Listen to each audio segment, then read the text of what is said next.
சரி, உள்ளுக்கு வருவோம். ஆசிரியர் எங்கத்துக்கு அறிஞர் கருத்து திருப்தி என்பது ஏற்றுக்கொள்ள வேண்டிய ஒரு பண்பு மட்டுமல்ல, அது வாழ்வின் மிக முக்கிய சக்தியாகும். திருப்தி அடைகிறன்றது மனுஷனுக்கு அது சீராது. என்னத்தை கொடுத்தாலும் போதாது போதாது. தமிழரசு கட்சியின் பதில் தலைவருக்கு பதில் தலைவர்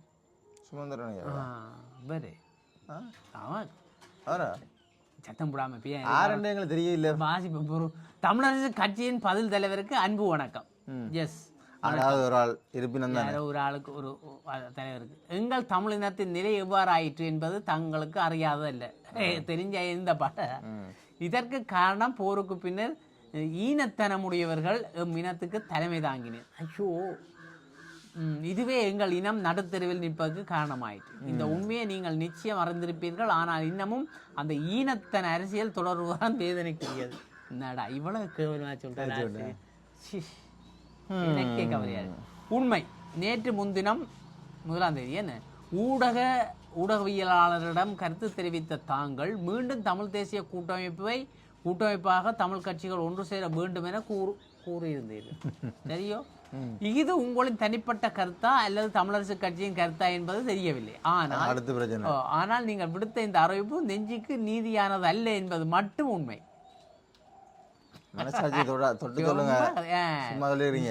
நெஞ்ச இதயத்தில் இருக்க தொட்டோடு சொல்லுங்க ஓம்பி, சும்மா கதையாதீங்க. ஆம், தமிழ் தேசிய கூட்டமைப்பாக ஒன்று சேருகின்ற எண்ணம் இலங்கை தமிழரசு கட்சிக்கு அறவே கிடையாது. கதை வேறு. இப்போது தமிழரசு கட்சி பிரிந்து கிடக்கிறது. அந்த கட்சியை ஒற்றுமைப்படுத்துவதற்கு எவராலும் முடியவில்லை.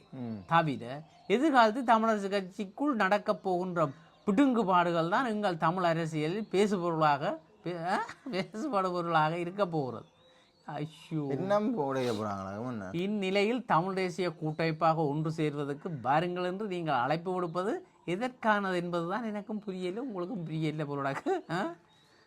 ஆம், தமிழ் கட்சிகள் ஒன்று கூடி புதிய அரசியலமைப்பை பற்றி ஆராய்வோம் என தமிழ் தேசிய மக்கள் முன்னணி விடுத்த அழைப்பை உங்களால் சாதகமாக பரிசீலிக்க முடியவில்லை.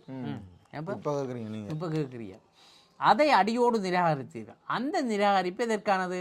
அதற்குள்ள ஏதேனும் நியாயப்பாடுகள் உண்டோ? கேட்கிறேன். ஆசிரியர் தான், நீ என்ன பார்க்காத ஆசிரியர். சரி, இப்ப கூப்பிடுறது என்னன்றா ஒரு மாதிரி அதுதான்.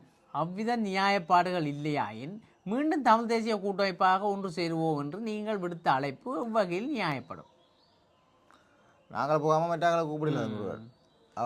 நான் சுத்தமே அவங்க ஆல்ரெடி கேட்டாங்கல்ல, போயிருக்கலாம். சொல்லிட்டாங்க. யார் கேட்டது?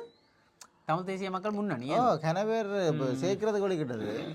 சேராடியும் போயிட்டா வந்து அதுக்கும் போகல.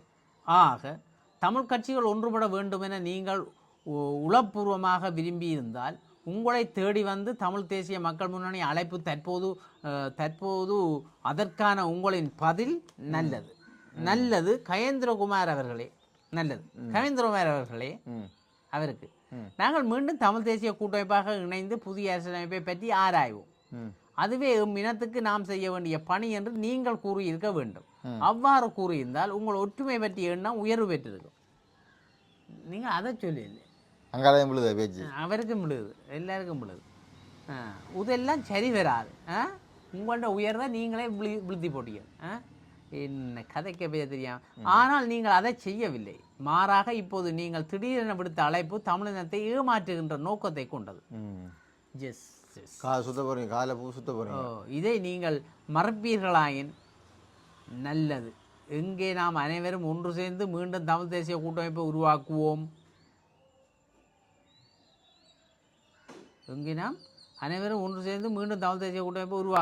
ஆனால் இதற்கு முன்னதாக இந்த தீர்மானத்தை தமிழரசு கட்சியினது மத்திய குழு கூட்டத்தில் ஏகமனதாக நிறைவேற்றட்டும்.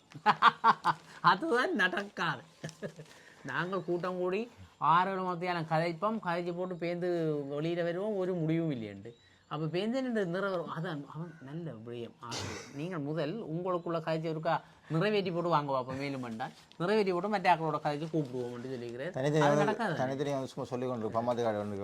அப்போ தமிழரசு கட்சி கஷ்டம் என்ன பாவம் தான். எல்லாரும் என்ன செய்யணும்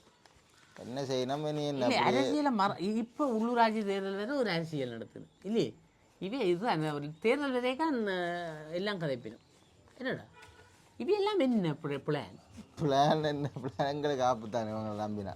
இவையை நம்பி தமிழ் மக்கள் ஆப்பு ஒன்று மட்டும் இந்த நான் சொல்லட்டும், இந்த உள்ளூராட்சி சபை தேர்தல் இந்த முறை நம்ம ஐயாக்கா சப்போர்ட் பண்ண போறீங்க யாருக்கு? ஊசிக்கு.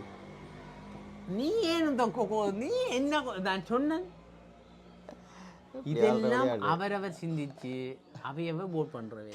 எங்களுக்கு தெரியுமா யாருக்கு போடணும் சரியோ? நாங்கள் உள்ளூராட்சி சபை தேர்தலில் முருகனை கதையை பார்த்தீங்களா என்ன சொல்றது? நான் கதைக்காத மாட்ட போறான்னு தப்புறான்னு வேறு நைசன் தப்புறாரு. சும்மா கட்சிகளை பார்த்து கட்சிக்கு போடுறோன்னு போட்டு விட்டுறக்கூடாது. உங்களுக்கு தெரிஞ்சாக்கள் யார் செய்யக்கூடிய ஆக்கள் இவனை விட்டா செய்வாங்க. இவங்க தேசியத்தை கழிச்சோண்டே இருக்கிறாங்க. இவங்களுக்கு இவங்க உள்ளூராட்சியிலையும் போட்டு விடும். இவங்க பேருந்து அதிலையும் கூட இதெல்லாம் கணக்கு பிரச்சனை வரும். சரி முதல் உலகத்துக்கோ இப்போ தேசியத்துக்கோ உள்ளூராட்சிக்கும் தேசியத்துக்கும் சம்பந்தமே இல்லை. இருக்கு எனக்கு அரசியல் தெரியா இல்லை. உள்ளூராட்சி சபை தேர்தலுக்கும் தேசியத்துக்கும் எதுவும் சம்பந்தம் இருக்கா? ஒற்று அநியாயம் இல்லை. மக்களுக்கு அரசியல் யார் செய்யணுமோ அவைதான் மக்களுக்கு செய்வினோம். சுயநிர்ணயம் தேசியத்துக்கு இப்போ உள்ளூராட்சி தவிர வேண்டாம். அது பேருந்து மற்றவர்களுக்கு தான் கதைக்கணும் இல்லையோட. மாநசபைக்கு வேந்து பாராளுமன்ற தேர்தலுக்கு ஜனாதிபதி தேர்தலுக்கு நாங்கள் தேசியம் கதைக்கலாம். உள்ளூராட்சி தேசிய போட்டு ஒவ்வொரு கிராமத்துக்கும் தேசியம் தமிழ் தேசியம் அமைக்கிறது அது வேண்டாம்.